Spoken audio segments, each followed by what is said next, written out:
ನಮಸ್ಕಾರ, welcome back to my YouTube channel. ಎಲ್ಲರೂ ದಯವಿಟ್ಟು ಸಪೋರ್ಟ್ ಮಾಡಿ, ಲೈಕ್ ಮಾಡಿ, ಶೇರ್ ಮಾಡಿ, ಹಾಗೆ ಸಬ್ಸ್ಕ್ರೈಬ್ ಮಾಡೋದು ಮಾತ್ರ ಮರಿಬೇಡಿ. ನಾನು ಇವತ್ತು ಬೇಗ ಎದ್ದಿದ್ದೀನಿ ಅಂದ್ಕೊಂಡು ಎದ್ದೋಳಷ್ಟರಲ್ಲಿ 6:30 ಆಗೋಗಿತ್ತು. ಅದಕ್ಕೆ ಟೈಮ್ ಆಗಿತ್ತು ಅಂತ ಬೇಗ ಡೈರಿಗೆ ಹೊರಟೆ.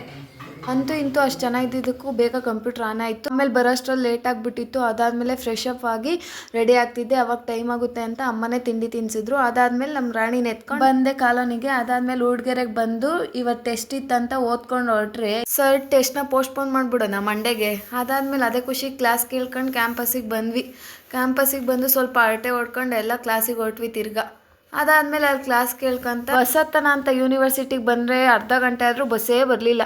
ಇದೆ ಇಲ್ಲೊಂದು ಸಮಸ್ಯೆ ಖಂಡಿತ ಇದೆ. ಆಮೇಲೆ 1ರಿಂದ 3 ಬಸ್ ಬಂದ್ಬಿಡೋಣ. ಅದಾದಮೇಲೆ ಬಸ್ ಹತ್ಕೊಂಡು ಬಸ್ ಸ್ಟ್ಯಾಂಡಿಗೆ ಬಂದು ಏನಾನ ತಿನ್ನೋಣ ಅಂತ ಫ್ರೆಂಡ್ಸ್ ಎಲ್ಲ ತಿನ್ನೋದು ಕೊಟ್ವಿ. ಅದಾದಮೇಲೆ ನಾನು ಒಂದು ಗಾಡಿ ತಗೊಂಡೆ. ಹೆಂಗೈತೆ ನೋಡ್ರಿ. ಅದು ತಕೊಂಡು ನಾವು ಮನೆಗೆ ಹೋದ್ರೆ ನಮ್ಮ ಅಮ್ಮ ಮೆಟ್ತಂಡು ಹೊಡಿಯುತ್ತೆ ಅಂತ ಸುಮ್ಮನೆ ಬಂದೆ. ಬರೀ ಇಂಥದೆಯ. ಆಮೇಲೆ ಅಲ್ಲಿಂದ ನಡ್ಕೊಂಬಂದು ಬಸ್ ಸ್ಟ್ಯಾಂಡಿಗೆ ಬಂದು ಈ ತಾತ ಏನೋ ಫೋನ್ ಮಾಡಿಕೊಡು ಅಂದರು. ಅದಕ್ಕೆ ಫೋನ್ ಮಾಡಿಕೊಡ್ತಿದ್ದೆ. ನನಗೆ ಕೀಪ್ಯಾಡ್ ಆನ್ ಮಾಡೋಕ್ಕೆ ಬರೋಲ್ಲ, ಆದರೂ ಟ್ರೈ ಮಾಡಿಕೊಟ್ಟೆ. ಸ್ಟ್ಯಾಂಡಿಗೆ ಬಂದು ಬಸ್ ಹತ್ಕೊಂಡು ಮನೆಗೆ ಬಂದೆ. ಕಾಲೋನಿಗೆ ಬಂದರೆ ನಮ್ಮ ಅಕ್ಕ ಗಾಡಿ ಬೇಕು ಅಂದ್ಲು. ಅವಳಿಗೆ ಗಾಡಿ ಬಿಟ್ಟು ಈ ಕಿತ್ತೋಗಿರೋ ರೋಡಲ್ಲಿ ದಿನ ನಡೆಯೋದೇ ಆಯಿತು.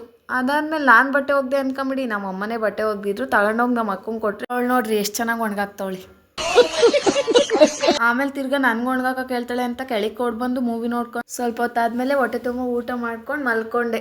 ಯಾರು ನೈಟ್ ಊಟ ಮಾಡ್ದಿರಾ ಮಲ್ಕೊಂಬೇಡಿ. ನೀವು ಅಷ್ಟೇ ಎಲ್ಲ ಹೊಟ್ಟೆ ತುಂಬ ಊಟ ಮಾಡಿ ಕಣ್ ತುಂಬ ನಿದ್ದೆ ಮಾಡಿ. ದಯವಿಟ್ಟು ಸಪೋರ್ಟ್ ಮಾಡಿ, ಲೈಕ್ ಮಾಡಿ, ಶೇರ್ ಮಾಡಿ, ಹಾಗೆ ಸಬ್ಸ್ಕ್ರೈಬ್ ಮಾಡೋದು ಮಾತ್ರ ಮರಿಬೇಡಿ.